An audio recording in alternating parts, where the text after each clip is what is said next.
Thozhuvanoor AMLP സ്കൂളിൽ school PTA-യും പരിസരത്ത് പ്രവർത്തിക്കുന്ന യൂണിറ്റ് ക്ലബ്ബുമായി സഹകരിച്ച് സ്കൂളും പരിസരവും ഇവിടെ ശുചീകരിച്ചു കൊണ്ടിരിക്കുകയാണ്. 3-ാം തീയതി കേരളത്തിലെ എല്ലാ വിദ്യാലയങ്ങളും തുറക്കുകയാണല്ലോ. അതോടനുബന്ധിച്ച് സ്കൂൾ പരിസരം നമ്മുടെ ചെറുപ്പക്കാരുടെ കൂട്ടായ്മയായ ഈ ക്ലബ്ബ്, ഇതിൽ പലരും നമ്മുടെ സ്കൂളിൽ പഠിച്ച പൂർവ്വ വിദ്യാർത്ഥികൾ തന്നെയാണ്. ഗഫൂർ, അതുപോലെ തന്നെ ഷബീർ, ഇവരുടെയൊക്കെ നേതൃത്വത്തിൽ, നമ്മുടെ കുട്ടികളെല്ലാവരുടെ നേതൃത്വത്തിൽ ഇവിടെ ശുചീകരിച്ചു കൊണ്ടിരിക്കുകയാണ്.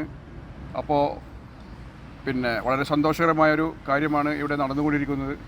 നമ്മുടെ സ്ഥലം കൗൺസിലർ കമറുദ്ദീൻ, മുജീബ് എല്ലാവരും ഇവിടെയുണ്ട്. മഴക്കാല ശുചീകരണ പ്രവർത്തനത്തിൻ്റെ ഭാഗമായിട്ട് സ്കൂളും പരിസരവും വൃത്തിയാക്കുക എന്നുള്ള ലക്ഷ്യത്തോട് കൂടിയിട്ട് കാവുമ്പറത്തെ AMLP സ്കൂളിൻ്റെ ശുചീകരണ പ്രവർത്തനമാണ് യൂണിറ്റ് ക്ലബ്ബ് ഏറ്റെടുത്തിട്ടുള്ളത്. ഇവിടെ ഈ പ്രവർത്തനം വളരെ മാതൃകാപരമായ ഒരു പ്രവർത്തനമാണ്.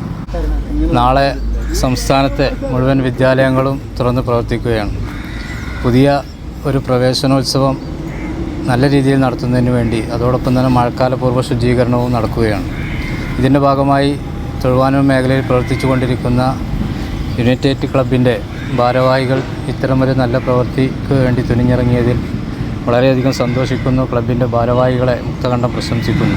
മഴക്കാല ശുചീകരണ യജ്ഞത്തിൻ്റെ ഭാഗമായിട്ട് കാലവർഷം ശക്തമാവുന്നതിന് മുമ്പായും അതുപോലെ ജൂൺ 3-ന് സ്കൂളുകളെല്ലാം വീണ്ടും തുറന്ന് സ്കൂളിൻ്റെ പ്രവേശനോത്സവം നടക്കുകയാണ്. അപ്പോൾ ഇതിൻ്റെയൊക്കെ അടിസ്ഥാനത്തിൽ മുൻകരുതൽ എന്ന നിലക്ക് എല്ലാ ഭാഗങ്ങളിലും ശുചീകരണ പ്രവർത്തനങ്ങൾ നടന്നുകൊണ്ടിരിക്കുകയാണ്. വളാഞ്ചേരി നഗരസഭയിൽ 33 വാർഡുകളിലും വാർഡ് കൗൺസിലർമാരുടെ നേതൃത്വത്തിൽ വിവിധ രാഷ്ട്രീയ പാർട്ടി, വിദ്യാർത്ഥി സംഘടനകൾ, യുവജന പ്രസ്ഥാനങ്ങൾ, ക്ലബ്ബുകൾ, അങ്ങനെ തുടങ്ങിയ സന്നദ്ധ പ്രവർത്തകന്മാരെല്ലാവരും ഈ യജ്ഞം ഏറ്റെടുത്തുകൊണ്ട് വളരെ വിപുലമായിട്ട് പ്രവൃത്തി നടന്നുകൊണ്ടിരിക്കുകയാണ്.